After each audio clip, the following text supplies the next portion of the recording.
how does the practice of choosing to grow lead to growth as a disciple? And how does a church encourage that culture, that sense of ownership, as opposed to accidentally and unintentionally maybe create a culture where we'll do with the professionals here and you can just come along for the ride? I think that really does link to commitment and to what we're saying there, because I think everything, individualism has found its way into the church, and so we tend to think of our spiritual growth as, we commit to, a personal development sort of pathway, as opposed to feeling like we've joined a faith community that we're committed to and we'll do this together with. And I think that choice is as much about a choice to belong to a particular community, to work through the difficulties and the challenges and the vulnerabilities with that community, as it is a personal. It's not a personal therapeutic journey we're going on. It's a journey of discipleship, and so I think the commitment piece is more significant than we possibly realise. I think inviting people to go on this journey with a group of others and commit to them is really key. Thank you. Other perspectives on this? I'm not 100% sure. When asked, most people I know will say, oh, I'm making a choice to grow in my discipleship. However, they will say, I've made a choice to be on the altar serving team, or I've made a choice to be in the choir, or I've made a choice to join this or that project for the, in the outreach department or whatever. So they're not perhaps able to articulate that what they're doing there is they are choosing a step of discipleship. They might only see, oh, I'm choosing to do this thing that my heart longs to do.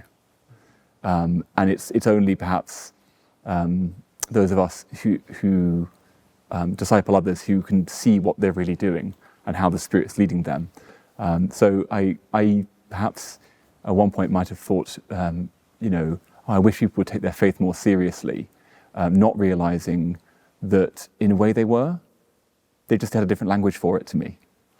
And I've learned, I think, to rejoice in that and to encourage it too. That's really helpful. So there's something about rather than simply thinking about making a choice to do this, there's something about making a commitment in some way that is leaning into this community and working with this community together.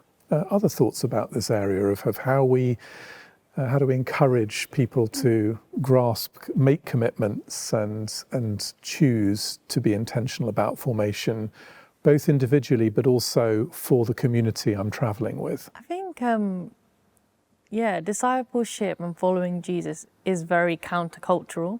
So that's why it's so important to make a choice and make a commitment, because if you're passive, then you're just like, what's that phrase? Dead fish are the only things that go with the flow. Like you just go along with culture.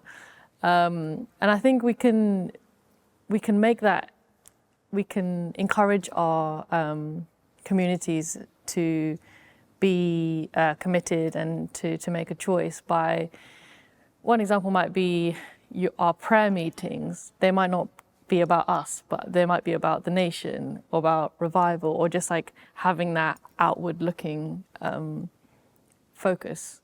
And just that understanding that Jesus tells us to go and make disciples of all nations. Yeah, I think there's also an opportunity to take a step back and say, from the front, what are we inviting people into, whether it's their first time at church or in a Christian gathering?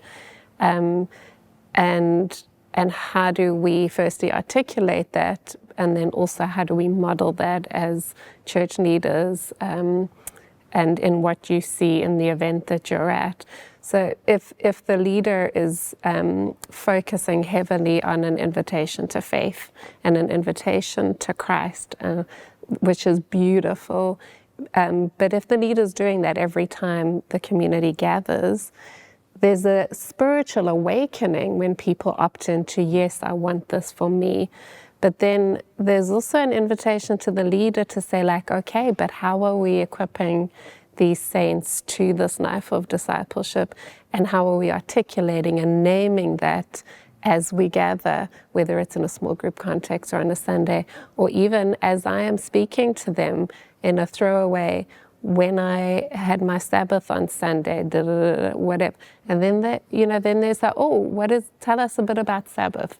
Or, do you know, my rule of life, and what does that mean to you? And so to just be bringing our own learning and our own struggling as a disciple into conversation, into our illustrations, so that they're always invited to go deeper, explore more, ask more questions, as well as delight in the grace of knowing Christ as their personal Saviour. There's something, again, it repeats a theme we've already had about how, as leaders or pastors or those responsible, how do we embody and model vulnerability in our own formation, and be willing to share the struggles and the challenges and the things we're learning as well, as opposed to we've got it sorted.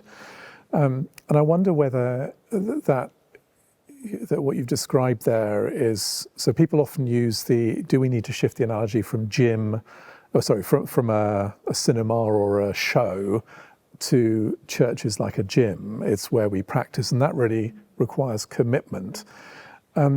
I still feel I'm just wondering whether we're going far enough on this do that analogy, churches like a gym, we should be practicing. It should be something where we come and we're making commitment to practice.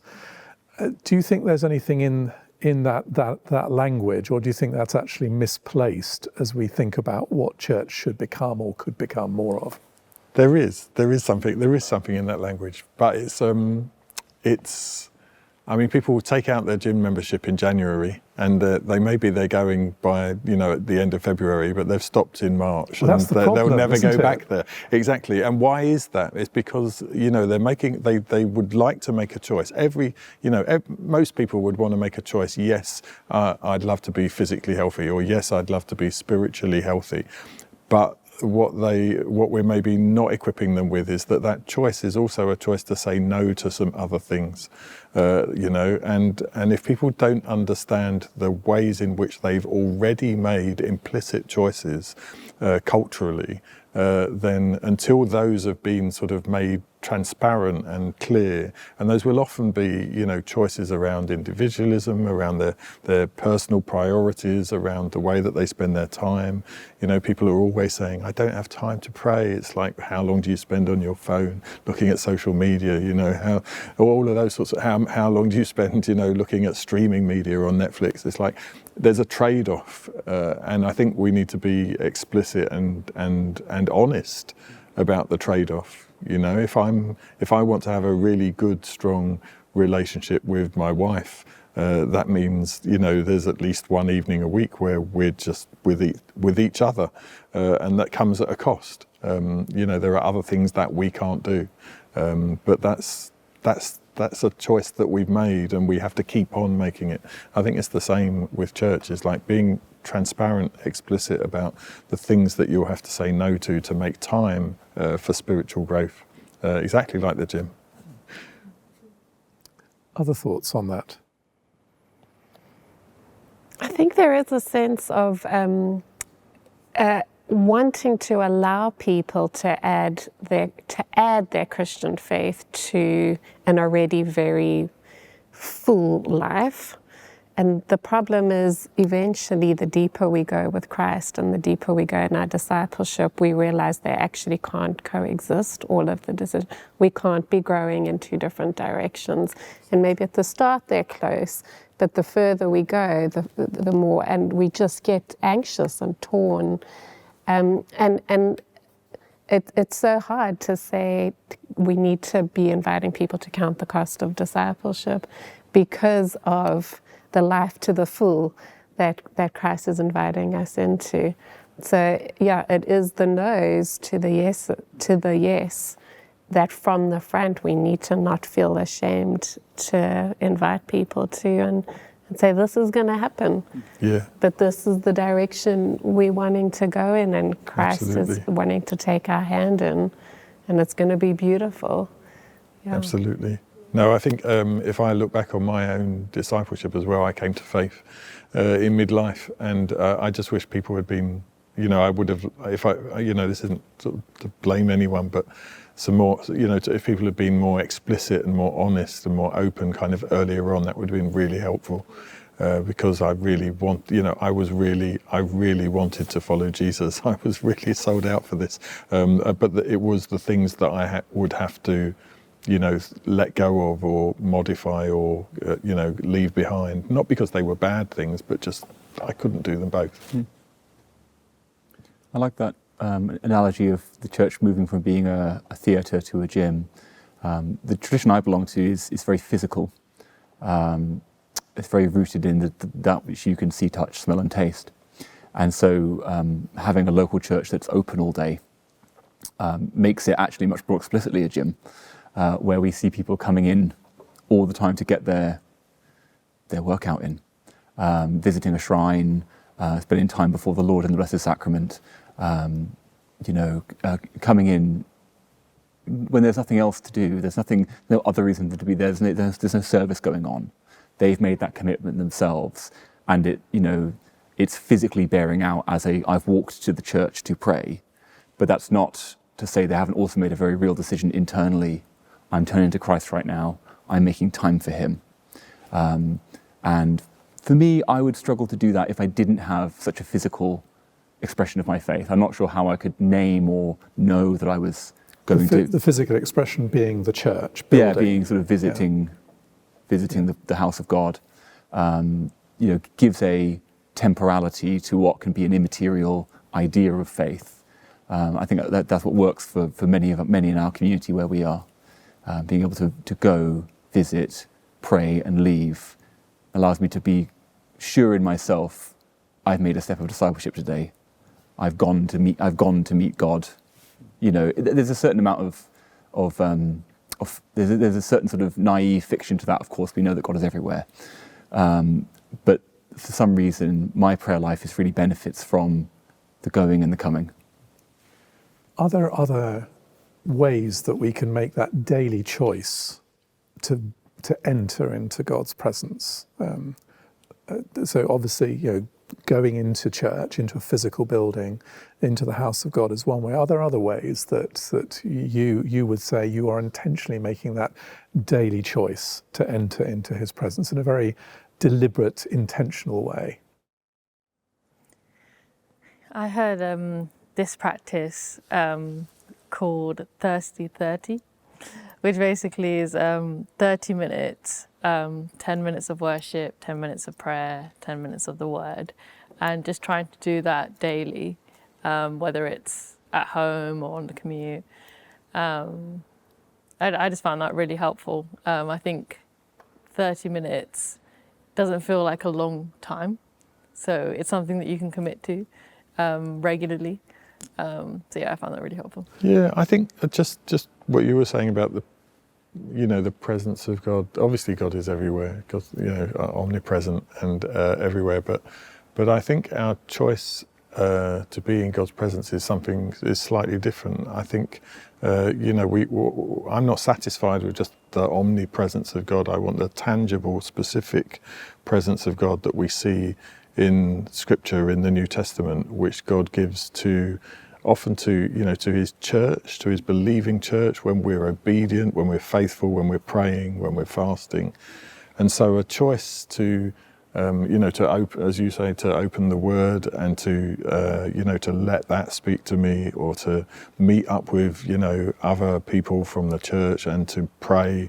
Those choices are, they're not an end in themselves. It's because what I want at the end of it, what I'm pursuing at the end of it, is that experience of the tangible presence of God, which I think is possibly slightly different. It is embodied. It has to be enacted.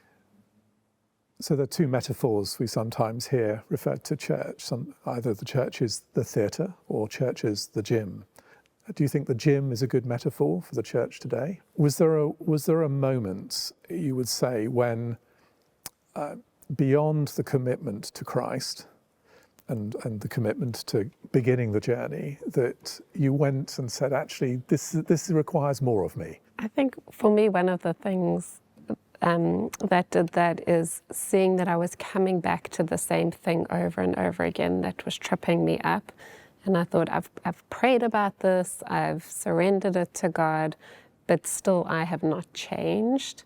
And I trust God for His presence with me. I trust Him for my eternal salvation.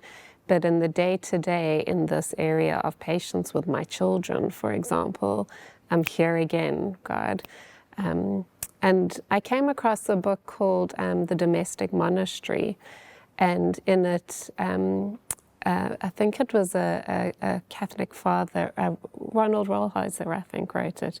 And he spoke about how monks, there's the call to prayer, isn't there, regularly through the day. And as a mom, the sound of a child crying could be my call to prayer.